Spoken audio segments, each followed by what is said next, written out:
పిలిచింది, విచారించింది, ఇవన్నీ చేసి దాని కింద నేను 2 అంశాలను నేను ఈరోజు ప్రస్తావించదలుచుకున్నా.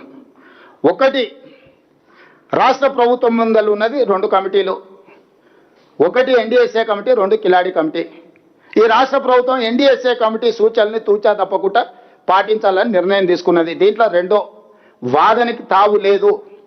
విస్పష్టంగా మేడిగడ్డ, అన్నారం, సుందిల్ల బ్యారేజీల విషయంలో, పునరుద్ధరణ విషయంలో రాష్ట్ర ప్రభుత్వం ఎన్డీఎస్ఏ సూచనల మేరకు నిపుణుల కమిటీ ఆదేశాల మేరకే పనిచేస్తుంది తప్ప కిలాడి కమిటీల ఒత్తిడికి లొంగే సమస్యనే లేదు.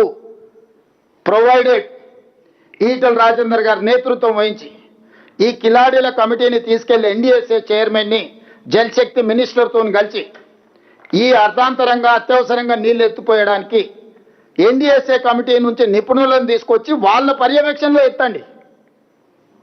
మాకప్పచెప్పు అంటారు కదా, దొంగోనికి చెప్పే లాభం అన్నారు. కొంతమంది గుడి ముందర చెప్పులు కూడా ఎత్తుకుపోతారు.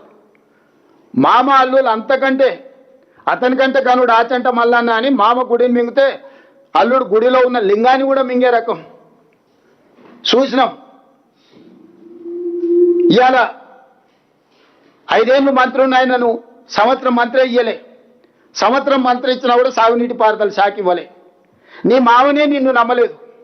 నువ్వు ఎంత కేటుగానువో, కమిషన్లో ఎంత అదనంగా వసూలు చేసినావో తెలిసి ఆయన లక్కీ నెంబర్ 6% ఆయనదైతే నా లక్కీ నెంబర్ 3% అని ఈయన వసూలు చేసాను. బావకు 3 ఇస్తే మరి నాకు 1 అని ఉండాలి కానీ కొడుకు 1 వసూలు చేసాను. మొత్తం కలిసి 10% ముక్కి బెక్కి బొక్కిన సంగతి నీ మామకి తెలిసే కదా నిన్ను దూరంగా పెట్టింది. సంవత్సరం నీకు మంత్రి ఇయ్యలేదు, ఆ తర్వాత ఇంకేదో ఇచ్చిండు. ఇప్పుడు వచ్చేసి మమ్మల్ని అడుగుతుండు నాకు ఇచ్చేసే శాఖ అని. ఎందుకంటే పాత కమిషన్లు కొన్ని రావాల్సినవి కాంట్రాక్టర్లు ఇవ్వలేదు. 3 నెలలు ఇస్తే అవన్నీ రాబట్టుకోవచ్చు, వాళ్ళని బ్లాక్మెయిల్ చేయొచ్చు.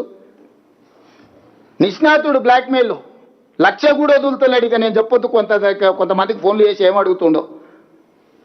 క్రషర్ వాళ్ళని కూడా వదులుతలేడు. లాస్ట్కి అరటి పండ్ల వాళ్ళని కూడా వసూలు చేసేటట్టున్నాడు. అసోసియేషన్ పెట్టుకొని నాకేమైనా తెచ్చి తెలంగాణ అరటి పండ్లు కూడా అమ్ముకుంటారని. ఆంధ్ర విద్యా సంస్థల్ని బ్లాక్మెయిల్ చేసి పాలు కొనిపిస్తున్నాడు.